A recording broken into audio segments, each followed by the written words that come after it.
Hello, BookTube. You may have noticed if you watch their channels that recently Mark at Riches and Reads and Jason at Byways and Bookland both went on used book hunting expeditions and came back and made hauls of the stuff that they had found. And this placed on me a moral obligation to do likewise. So today, this morning, bitterly early, I was their first and only customer first thing in the morning. I went to the Brattle bookshop in the heart of downtown Boston. Those of you who are new to the channel, and we've had 200 new people in the last 2 weeks, so some of you must wonder what I'm talking about.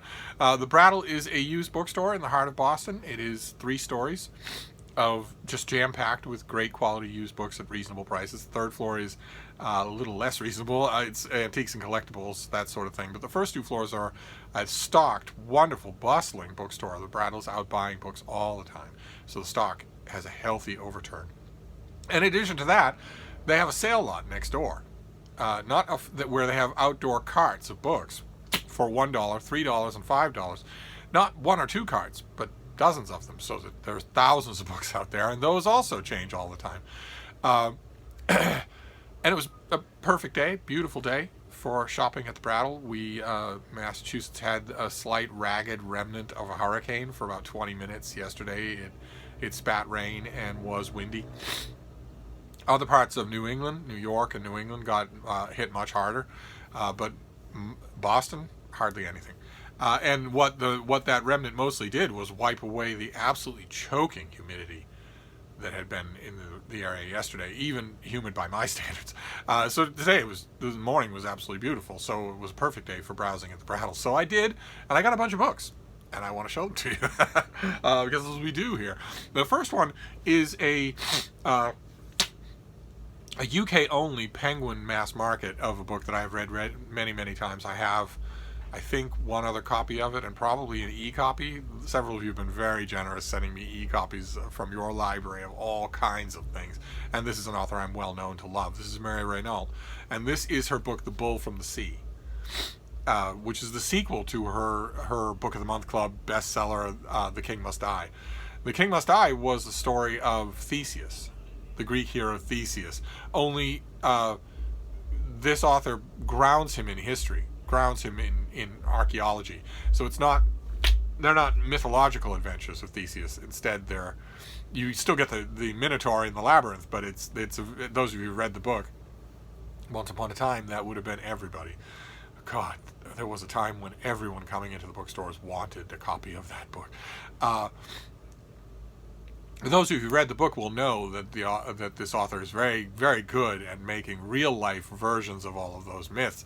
And she continues the story in The Bull from the Sea. In The Bull from the Sea, Theseus returns home to Attica, returns to Greece from Crete, from the adventures that he had in The King Must Die, and has to adjust to a new world. In The King Must Die, he joins a company of bull dancers, acrobats who leap over the horns of maddened bulls in the arena for the enjoyment of the crowds. And it's a tight-knit band of people who face death every day. And when Theseus comes back to his more civilized home, none of that applies anymore. It's a weird, lost world. As he says at one point in this book, there was no glory like that glory in the dust. And I haven't read The Bull from the Sea in so long. And I saw this cute little mass market paperback. I won't keep this, but it was so cheap that I grabbed it just because I love the edition. And then this next one is in perfect condition, considering the fact that it is, I bet this is 50 years old. How old is this? In 1982, almost 50 years old.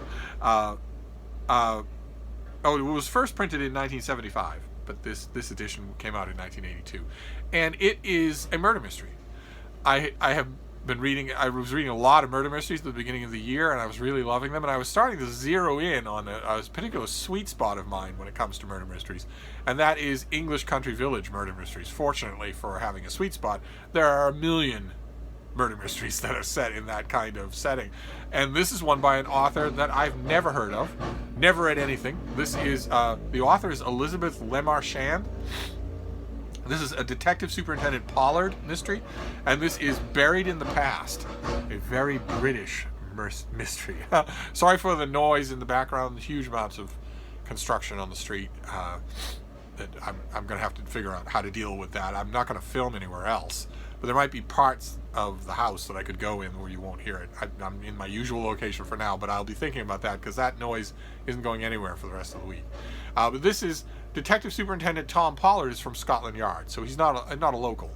And this is set in everyone in the ancient borough of Corbury was happily anticipating the town's millenary celebration, except Bernard Lister, a singularly unpleasant citizen. He spent his days devising ways to get even with the snooty cousins who nicknamed him Blister, with the town where he is so unhappy, and with the rowdy students who had moved into the flat upstairs from his. So, not surprisingly, somebody murdered him. It was up to the exceptional investigative talents of Detective Superintendent Pollard to determine who did it. And about Pollard, we learned, when murder rears its head in the shires, Inspector Pollard doesn't always relish being summoned from the comforts of home and family. But once on the case, he is unrelenting in his search for the truth. Precious little escapes his attention, and when clues run dry, he will follow a hunch to its limits. This is a writing style, a writer, an author, a main character I've never encountered before. Never even heard this author's name before. So I was happy to find it. This also was dirt cheap, $1. So and I'm as I'm reading murder mysteries again, I am slowly expanding my experience. I'm slowly expanding my exposure. I'm encountering lots more authors, canonical authors, golden age authors, and forgotten authors. So that was great. Then the next three, there are patterns that you follow, that I follow at the Brattle. Obviously, everybody has their own interests, and those interests will create channels. And when I go to the Brattle, I like to get something for the gays, because if you don't regularly satisfy the gays, you hear about it from them, and I dearly adore them. so these next two, also in perfect condition, are things that you've seen them at Brattle trips before in 2020. I just routinely grab them when they're cheap. Because I love these covers, and I never know when I'm going to see them again. And this is Gordon Merrick, the late, great Gordon Merrick, who in the 70s, I always forget this. When was his heyday? Yeah, in the 1970s, he wrote a series of gay novels that really have to be read to be believed. They really do. When he was writing these novels, most of America considered homosexuality to be a medical disorder or a curse from God. Most of the country thought that way. It was illegal in most parts of the country to be openly homosexual, to engage in a homosexual lifestyle. Most parents, if they had any inclination that their child was homosexual, their first stop would be the priest, and their second stop would be a psychiatrist. It was not what it is now.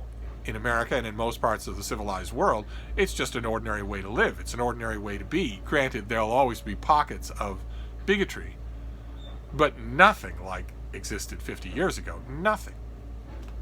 And right in the middle of that time period, slightly before and slightly after the Stonewall riots, Gordon Merrick was writing these opulent, smart novels about gay relationships, where the gay people aren't typically hiding. They certainly aren't hiding from each other, and they are not trench coat wearing perverts, as would often appear in pre-Stonewall gay fiction. They weren't self-hating people at all. And it was wild. Looking back, I still don't understand how Gordon Merrick was able to do this. But he was, and he had a publisher, and he wrote a whole string of novels that are about gay people. They're mainly about gay men engaged in relationships. Now, a lot of times in these novels, these gay men go on to marry women and have children and have gay lovers on the side or have a secret life or whatever. But even there, there's an element of openness to it that just boggles my mind. And in addition to that, I'm coming to realize as I reread these mass market paperbacks that I find at the Brattle, I'm coming to remember that they are also fairly well written. They have a very John O'Hara feel to them in terms of urban knowingness. There's a very John O'Hara, Peter Benchley. There's a very much a feel of 70s suburban fiction that apparently carries over, irrespective of what your characters are doing between the sheets, because it's the same way in straight fiction. So I found two Gordon Merrick's today in perfect condition. I found what is probably his most famous book, The Lord Won't Mind, which is the story of two young men meeting at college who are voraciously gay and end up being voraciously gay for each other.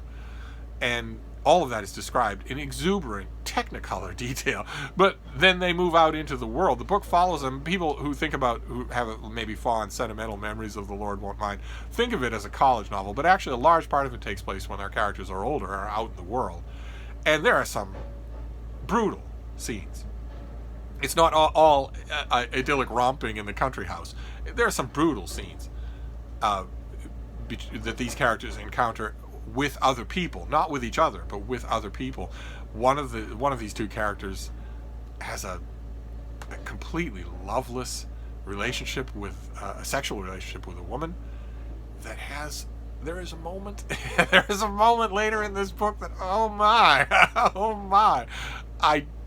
I don't know how many people read past the admittedly gorgeous opening chapters of this book, but I can't imagine that there's a man anywhere in the world who doesn't read that scene later in the book and tense up all over, if you know what I mean.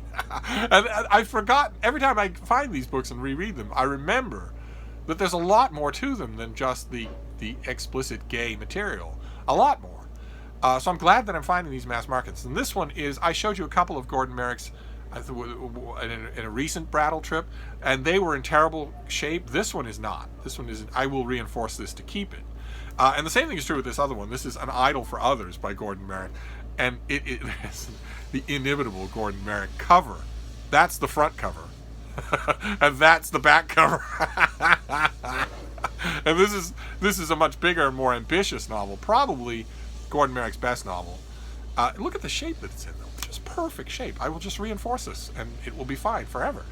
This is a story about a middle-aged man, front cover of Time magazine, famous guy, a public figure, who has a wife, he has children, he has illegitimate children, he also has a gay lover.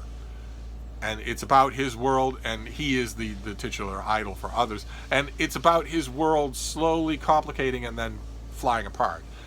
And I haven't read this in a long time, so I'm looking forward to it. Those were two. Somebody must have just dropped these off. Usually when you find two Gordon Merrick mass markets in such beautiful condition like this, usually you're going to find them all. So probably the next time I go to the Brattle, there'll be others. Or maybe the ones that I've already found that were in less than perfect condition were the other novels that this particular person had when they got rid of them. But the other thing that I found for the gays is from the Gay Men Press, which I don't think exists anymore. It had a heyday, it had a particular look, and I bought a lot of these books and read a lot of them. Really enjoyed them. They are gay fiction, usually with a gothic, a thriller, or an adventure cast to it. They look like that. They have the very distinctive line up the middle that has the author and the title, and then the split on the spine. They look just like that. This is by Nick Wood. I suspect that's not his real name. And this is Light Out. And let's see here. Rick's sister, who works for the UN, has disappeared between boarding a plane in Manchester and touchdown in Bangkok. When Rick gets the phone call telling him the sinister news, he little realizes that he and his lover John are about to be caught up in a dangerous series of events. As their search and rescue mission unfolds, they find themselves involved with abductions and an assassination plot, underworld mobsters, and fanatical terrorists. Sounds like my first, third, and fourth marriage to Deb. Not to mention a sailor in the U.S. Navy and a British secret agent. Light Out is a thrilling blockbuster packed with adventure, twists, and cliffhangers, sexy liaisons, and gangster shootouts. Again, sounds very similar to my first, third, and fourth marriage to Deb. But I have read a lot of Gay Men Press paperbacks, these trade paperbacks that look like this. They stand out on the shelf. I've read a lot of them, but I don't think I've ever read this one. And I've enjoyed a lot of them that I've read. So for dirt cheap, everything I got here was dirt cheap. So I'll gladly read it. And this next one is Europa Editions. I've mentioned that I go way back with Europa Editions, and I love them. think they're fantastic. But I haven't read them all. They have a huge back catalog. And this thing, I think, came out before I got back into reviewing. Oh, all right. The Europa edition of this was in 2007. That was right at the beginning of Open Letters Monthly, when I wasn't getting a whole lot of books. I wasn't on a whole lot of lists anymore. So I probably didn't get an advance copy of this. This is by Gene Kerrigan, and it's called The Midnight Choir. And it's a police procedural set in Ireland. Let's see here. The American tourist puts his MasterCard back in his wallet and took the money out of the ATM. As he slipped the notes into the wallet, he heard his girlfriend make a frightened noise. He turned round. Kathy was pale and rigid, staring off to one side. The mugger was 4 or 5 feet away. A woman in, her mid-30s? Thin legs and faded blue jeans, a shabby red jacket too big for her frame, her long blonde hair tied back untidily. She was blinking a lot and holding one arm stiffly down by her side. What the American tourist mostly saw was the syringe she was holding in that hand, the blood inside it a darker shade than the red of her jacket. And this is a sophisticated crime story of contemporary Ireland. Midnight Choir teems with moral dilemmas. Dublin emerges as a city of ambiguity. There's a stretch. A newly scrubbed face hiding a criminal culture of terrible variety. Joshua Boyce watches a jeweler's from a rented flat across the road, noting the comings and goings as he plans a robbery. Dixie Payton attempts to mug an American tourist, threatening him with a syringe purporting to contain HIV-infected blood. Detective Inspector Sinnott calls on an alleged rape suspect already convinced of the boy's guilt. Gangland leader Lar McKendrick is recovering after brother Jojo's vicious murder. Meanwhile, Detective Joe Mills apprehends a jumper from a pub roof and discovers that the man is covered in dried blood. So, a lot going on. I just finished for Camp NaNoWriMo. I just finished my very first attempt at a police procedural. Devilishly difficult to do, so I'm naturally interested in reading them. And I love the editorial decisions that Europa Edition makes. Their people pick good books. So I'm looking forward to this. And then we have another groove that I tend to get into at the Brattle, the endless bounty of the Brattle sale carts, is books about Venice. For those of you who are new to the channel, I used to live in Venice. It's my second favorite place on earth. I absolutely loved it. I saw it in all its seasons, in all its undress. I saw it when no tourists were around. I saw its hidden places. I went everywhere. And so I'm fascinated with Venice, both today and all throughout its history. And here I found a book that I believe I received from the publisher. Let's see if I'm right about that. No, I might not have. 2003. So before I got back into book reviewing. This is by John Julius Norwich, whose 3-volume history of Venice is 3-volume history of Byzantium is incredible reading. But this is Paradise of Cities, Venice in the 19th century. And there is our author. And this is the Venice of the 19th century, although it was shabby and a little dirty, is the Venice that a lot of people know, especially literary people.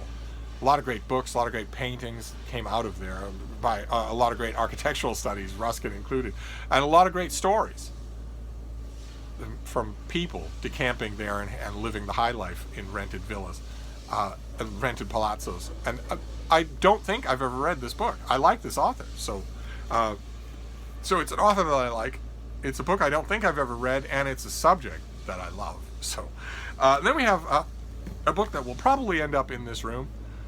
When the books are so cheap as they are at the Brattle, I don't always prioritize making sure that it's a forever, for the rest of my life, keeper of the type that comes in here. I don't always make sure of that. The Brattle, the prices even inside the shop are so reasonable that you can take shots, you can take wild gambles, and you won't be out much money, enough money so that you miss. But in this particular case, this book I think probably will end up here. Although its author is represented in here already. This is the Pritchett Century, a big collection of V.S. Pritchett. There he is as an older man, there he is as a young man, and the reason why this may end up in here, I have a huge collection of his book reviews and book prefaces and whatnot, but this has a lot of other bookish writing, and a lot of travel writing, and a lot of letters, and some snippets even from his fiction.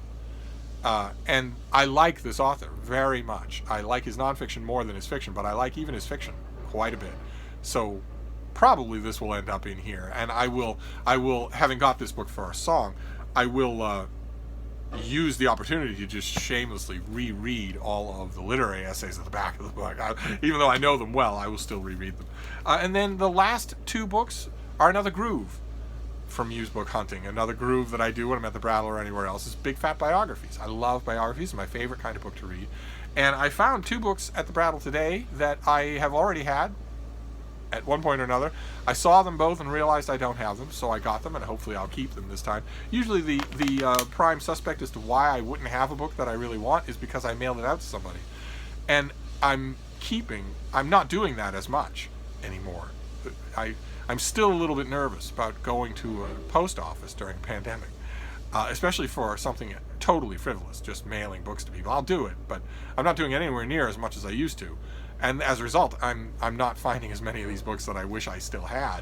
But these 2 definitely qualify. The first one is by R.F. Foster. This is his great 2-volume biography of Yeats, William Butler Yeats. And this is the second volume. This is the second half of Yeats's life. The first one is Apprentice Mage. And I have had both these volumes at one point or another in my life, and I get rid of them. Or sometimes, maddeningly, I will get rid of one and I'll have the other. I find them at library book sales. I get them. I get rid of them. And I've decided recently that I'm just going to make sure to have 2 copies. And if somebody wants it, I'll just find them copies of their own. And when I saw this, I realized, well, okay, you have Apprentice Mage right now, but you don't have the second book. And now I do. So now I have the 2 of them, and every time I get one of these volumes, I always reread at least a chunk of it. It could easily be that I will do that this time, because this is terrific. Just terrific. I'm not always the biggest fan of multi-book biographies. They are for, dedicated fans, and I'm not a dedicated fan of Yeats. I like him very much, but not really enough. But Foster is so good. Some of you may know his Histories of Ireland. He is so good that he just carries you along. And the other one, I am a fan. This is another poet biography. In this case, I respect Yeats, and I really enjoy his work, and I love reading about him, but I'm not a fan, if you know what I mean. I respect his work, I know his work, but the work of some poets just work on you on a different level. And this is one of them. This is Lord Byron. And as soon as I saw this, I have a lot of Byron biographies, but I realized that I gave this one away. Probably because I had a fat trade paperback and I wanted a hardcover, and now I have the hardcover. This is Benita Eisler's a big biography of Byron. And again, this will be the occasion for a totally unnecessary reread of chunks of this book. Probably I will read probably a couple of hundred pages here if I don't reread the whole thing. I'm worried that I'm going to reread the whole of the 2-volume Yeats thing. That would be a significant amount of time. That would be a weekend. And I have lots of reading to do that isn't stuff that I've read many times before. But I want these things in my collection anyway. I want them in my library, and I've given them both away, so I'm glad I have them now. And there you have it. That was a trip to the Brattle, specifically prompted by my fellow OGBG book buyers. Because Mark and Jason are on the road. It's a fun thing to do. It's a fun thing to go out, especially when you're not quarantined anymore. It's a fun thing to go out and just look for used books. All 3 of us know that we do not need any more books at all. None whatsoever. But it's a fun thing to do, especially fun to do in company of each other. I've had the great pleasure of going used book hunting with Mark. You've seen it. We've made videos when we come back and do hauls. Someday, maybe, if the gods are kind, the 3 of us will do that. That would be wonderful. But in the meantime, this was a wonderful Brattle trip, and I got back here to the Bean before the day it got really hot. And that's great. I don't like to be away from her, so that was, our reunion was very loud, very squeaky. But that's your Brattle trip. We have a big fat Byron biography by Benita Eisler, only her second book, if I remember correctly. We have the second volume in Foster's 2-volume biography of William Butler Yeats, definitive, of course. This is the biography of Yeats to have. Then we have the Pritchett Century, which is a whole smorgasbord of his writings. I believe this is a UK edition, I believe that this was inducted into the Modern Library, that they just printed this book. I'm pretty sure they did, but I don't have a copy, so now I do. Then Paradise of Cities, Venice in the 19th Century by John Julius Norwich, an author I really like, and who knows what insights he will have here. How are we doing for light? Are you able to see those? little bit better. Then we have The Midnight Choir, an Ireland police procedural that sounds stuffed to the gills with shot and incident. And it's Europa editions, but it's not one that I've read. Then we have Light Out by Nick Wood, a international espionage thriller with a gay couple in the center. We have, speaking of the gays, we have 2 novels by Gordon Merrick, The Lord Won't Mind and An Idol for Others.